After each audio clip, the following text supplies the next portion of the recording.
Hello there, classmates and friends, study group.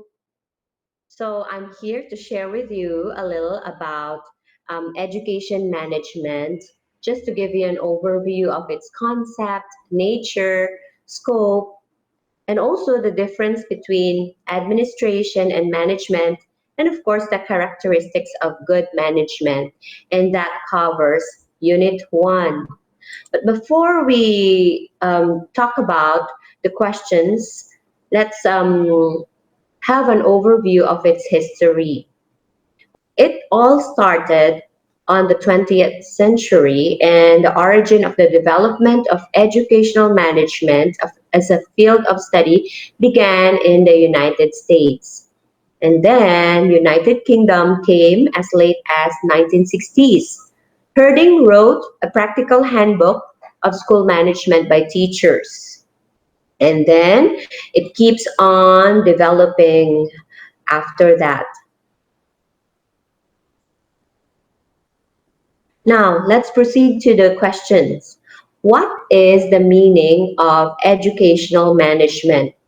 I got these two from Paul Monroe and Shelley Umana. First, from 1913, it means it comprises a number of principles and precepts. Well, we know that principles are fundamental truth that serves as the foundation for a system. And also, precepts are general rule intended to regulate behavior or thought, since it implies an orderly way of thinking. Therefore, it is a method of operation with an expectation of orderly integration of education and society. The principles, which are the fundamental truth, and precepts, which are the general rule intended to regulate behavior, were derived from the schema of successful teachers from their own experiences, which have added more fundamental principles of psychology, sociology, and ethics.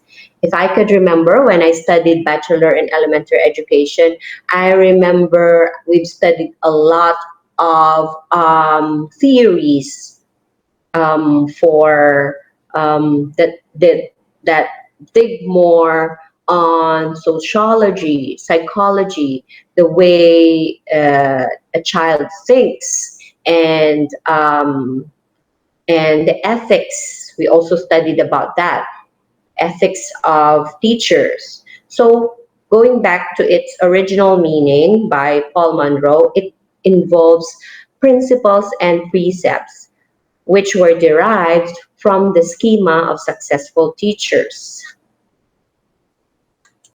The second question is, why is there a need of educational management? Well, we know that having good educational management enables the right student to receive the right education from the right teachers at a cost within the means of the government, which will enable students to profit from it. It is very essential. Educational management is essential. It has to bring pupils and teachers to successfully promote the ultimate purpose of education, because it involves the molding of ideas and values of society. Sabi nga ni Dr. Jose Rizal, nasa kabataan ang pag-asa ng bayan. Because if their ideas and values were molded differently, it is very dangerous. To sum it up, an efficient, sound educational management system is in fact the basis of a good democracy. Because in a democratic country like ours, Indonesia, Philippines, and Jakarta, educational management is a necessity. It can be fatal when we are concerned with the molding or ideas and values of society. That's why in some places there are bombings, terrorism, because they have different principles, because they were educated differently. They thought that the truth that I know are fundamental and it serves as the foundation of their system. That is why there is a need of educational management.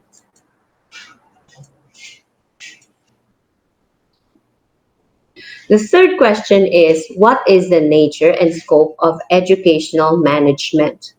Well, as what we know, that the essence of educational management is to foster teaching and learning.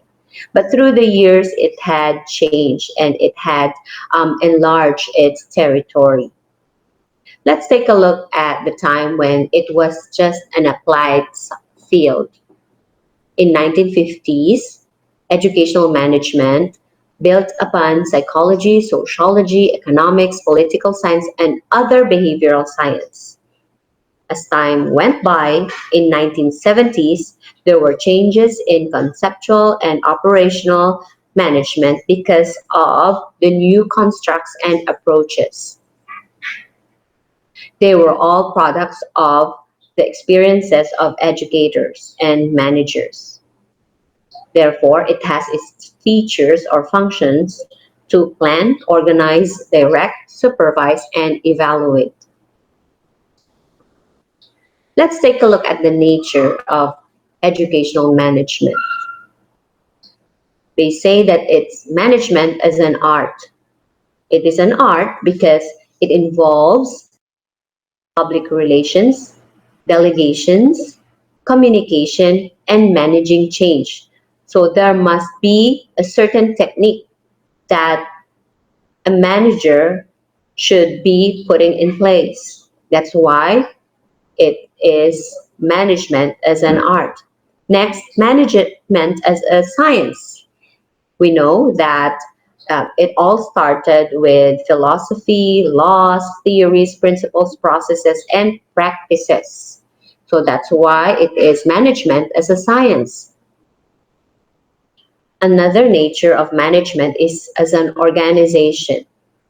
It involves structure based on a mission or goals, objectives, targets, functions, and tasks. Another nature is management as a person. It involves people like you and me, and also a group of people.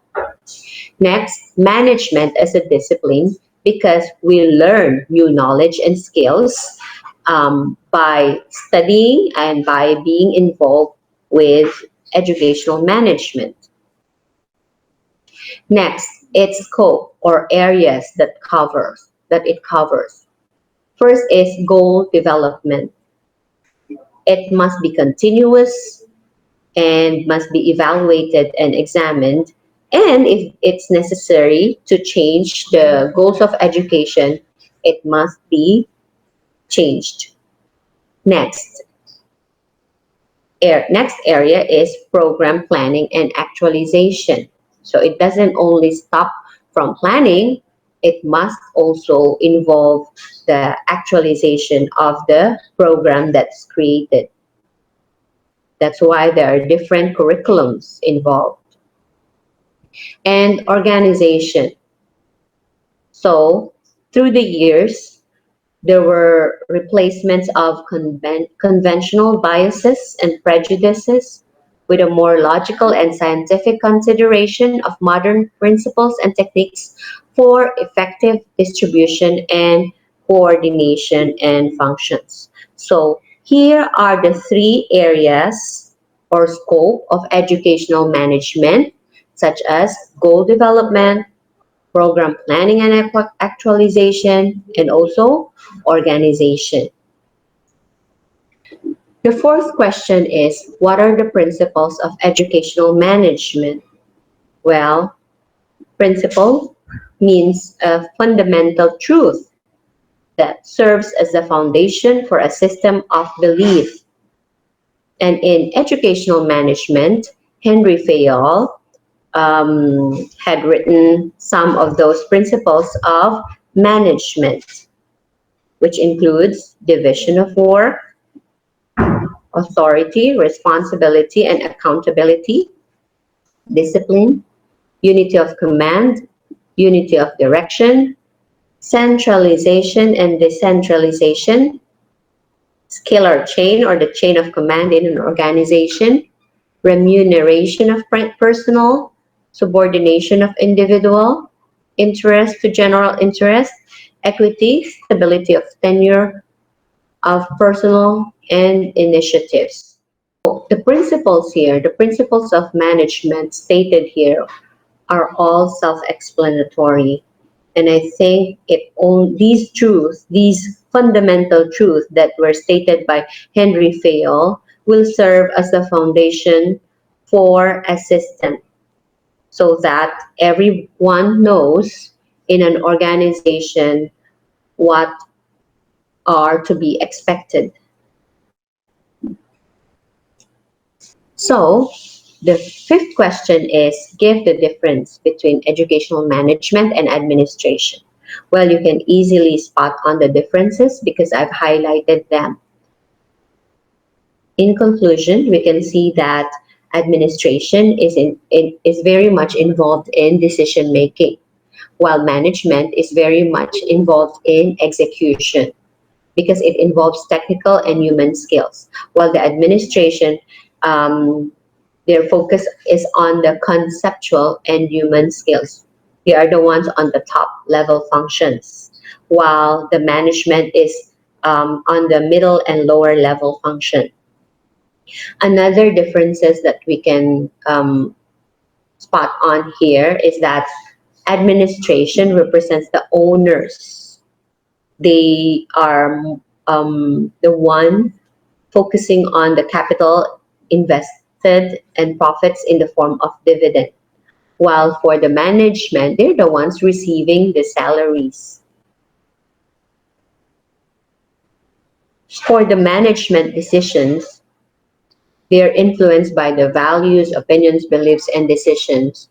They always look at the mission and vision of the organization. While for the administration, they look at the bigger picture and the bigger influence, such as public opinions, government policies, religions. So it's more broad. The sixth question is, what are the characteristics of educational management? What are its features? First is flexibility. So we know that it must be dynamic, not static. It must provide opportunities for change and improvement. That's why it always goes through that cycle of revising it, implementing it, planning it, okay, because of its flexibility. Next, it must also be practical. We cannot have principle from 1950s which are not no longer applicable at this time, at this 21st century. So it must provide practical measures to achieve the desired objectives. And it must also conform to the social and political philosophy of the country. If the country is democratic, like the Philippines, Indonesia, and USA, then school administration should also try to implement a democratic educational management rule. And it must also be efficient in utilizing human and material resources. It must also be successful in achieving the desired objectives or outcomes. School management exists for the students and its efficiency and has to be measured by the extent to which it contributes to teaching and learning. So the desired outcome must be seen. It's not just formulating those rules, laws, principles, and policies, but there must be desired outcome after that. It must be seen in the products which our students would show. So, friends, these are all the topics that cover our Unit 1. I hope you learned something from this sharing.